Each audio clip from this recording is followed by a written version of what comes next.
Mga katrops,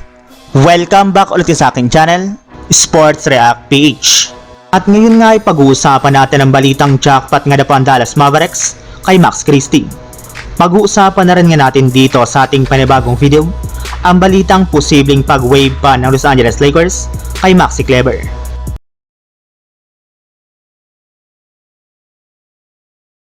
Sa pagsisimula pa lamang nga po mga katrops ng laro ng Dallas Mavericks ngayong araw laban sa Miami Heat,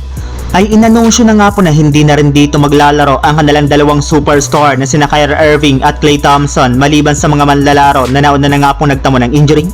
kagaya na Anthony Davis, Daniel Gafford, Derek Lively, PJ Washington, Dwight Powell at si Caleb Martin.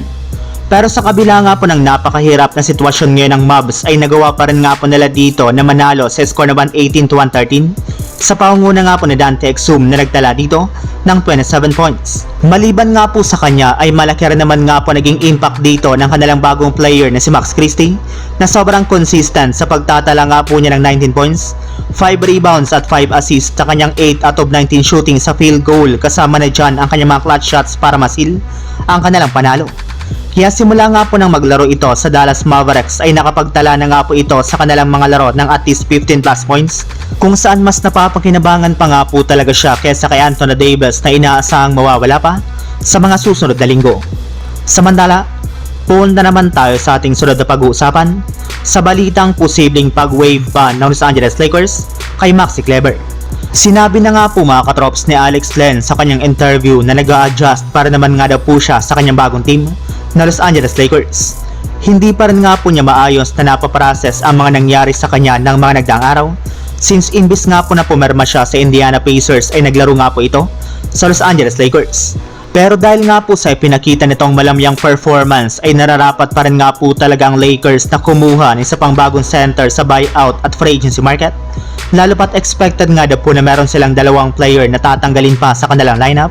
na sina Cam Reddish at Markieff Morris na hindi na rin naman nga po nila nagagamit at napapakinabangan pa sa kanilang mga laro.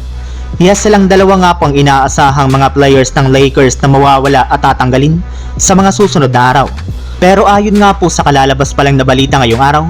bukod nga po sa kanilang dalawa ay posible rin naman nga na pong i-waive rin ng Lakers ang isa pa nalang player na nakuha mula sa trade sa Dallas Mavericks na si Maxi Kleber,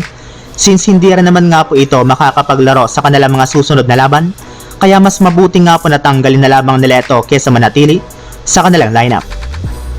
So yun lang mga katrops, ang handog kong story ngayong araw. Sana nag-enjoy kayo, please like and subscribe my YouTube channel, Sports React PH, para sa iba pang story at update patungkol sa NBA. Kita-kits muli sa ating susunod na video.